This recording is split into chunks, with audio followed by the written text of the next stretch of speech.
Baik, sebelumnya perkenalkan, nama saya Teresia Tri Octavia dengan NPM 22170511111 dari kelas A. Jadi di sini saya akan membahas kuis TBO, yaitu kuis yang ketujuh. Kuis yang ketujuh yaitu mengenai mesin Turing. Oke, jadi sejarahnya mesin Turing jadi mesin Turing itu diusulkan pada tahun 1936 oleh Alan Turing, seorang matematikawan Inggris, sebagai model matematis sederhana sebuah komputer.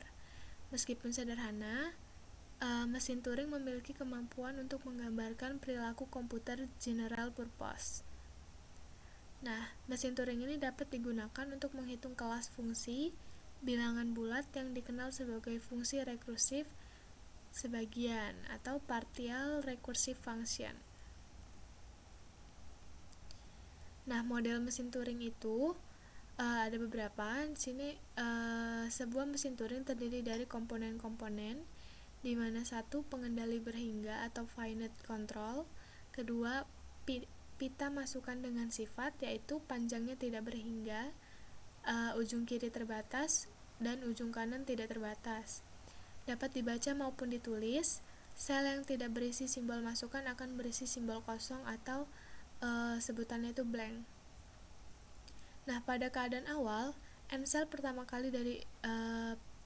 dari pita masukan berisi rangkaian simbol yang harus dikenali atau dinyatakan sebagai A1, A2, sampai seterusnya sampai AN. Nah, sel di sebelah kanan ini rangkaian simbol berisi B atau blank tadi. Nah, spesifikasi mesin Turing. Jadi pada mesin Turing ini terdapat 7 tapel. Ada key, sigma, gamma, delta, S, F, dan juga di sini simbol blank. Mana key ini merupakan himpunan state, sigma ini merupakan himpunan simbol input, gamma ini merupakan simbol pada pita, di sini delta ini merupakan fungsi transisi, S ini state awal, F state akhir, dan juga di sini B itu ada simbol kosong atau blank. Nah, ini yang dimaksud dari model mesin Turing tadi ya, salah satunya seperti ini. Terus aksi mesin Turing, jadi dalam setiap gerakannya mesin Turing dapat melakukan salah satu dari aksi berikut. Yang pertama itu berubah status, yang kedua menuliskan simbol pada pita masukan. Aksi penulisan ini mengubah simbol yang sebelumnya berada pada sel tersebut. Nah, yang terakhir yaitu menggerakkan head ke kiri atau ke kanan. Nah, di sini ada contoh cara kerja dari mesin Turing.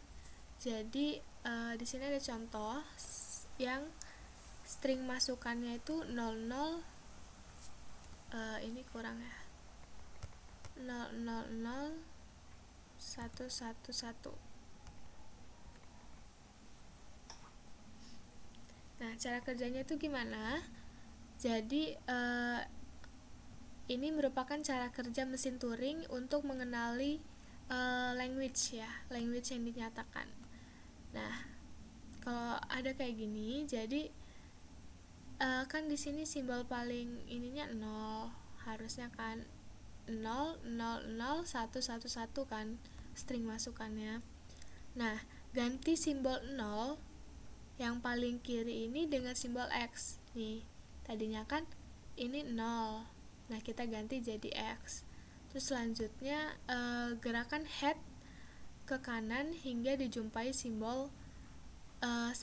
Jadi ini kan head, ini yang dinamakan head. Nah, kita dorong ke kanan sampai menemukan simbol paling pertama, simbol 1 paling pertama ini.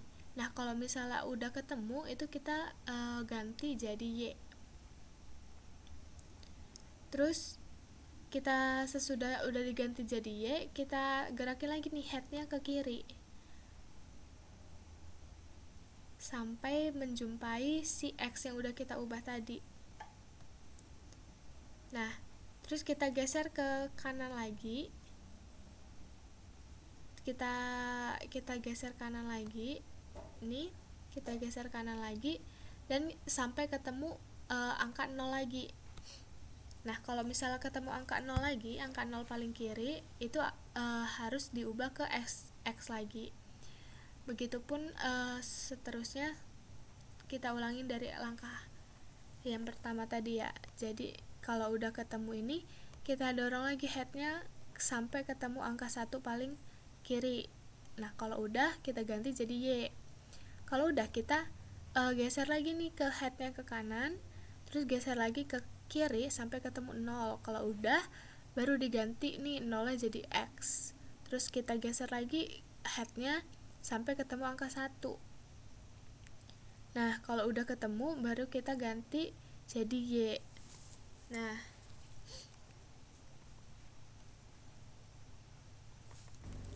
kalau udah begini, ini kan kita lihat lagi nih, si mesin akan memeriksa ke kiri nih, apakah masih ada angka 0, ke kiri dan ke kanan apakah masih ada angka 0 ataupun 1. Nah, kalau misalnya udah habis, nggak ada lagi angka 0 dan 1, tandanya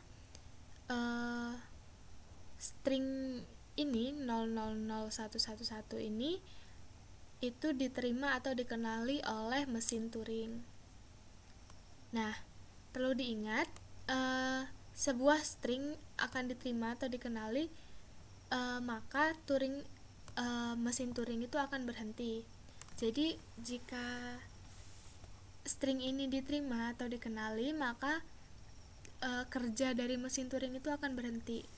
Namun kalau misalnya stringnya tidak dikenali atau ditolak, maka kemungkinan besar mesin ini tidak akan berhenti gitu, atau akan terus melakukan looping.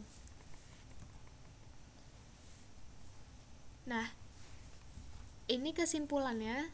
Kan tadi yang udah saya bilang, kalau misalnya udah nggak ada memeriksa nih apakah masih ada angka 0 ataupun angka 1 si mesinnya, kalau udah nggak ada, maka kesimpulannya string 000111 ini dikenali oleh mesin M.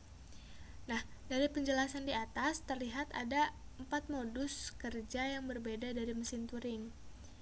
Nah, jadi di sini ada status ABCD.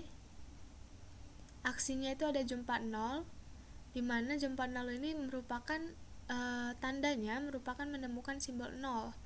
Nah, cari 1 itu tandanya mencari simbol 1 ke arah kanan. Cari X itu sama aja kayak mencari simbol X ke arah kiri. Dan sisa ini merupakan tanda atau sama aja kayak memeriksa simbol yang tersisa pada pita masukan. Jadi itu sekian penjelasan dari saya. Apabila ada salah kata atau kekurangan saya mohon maaf. Saya akhiri, terima kasih.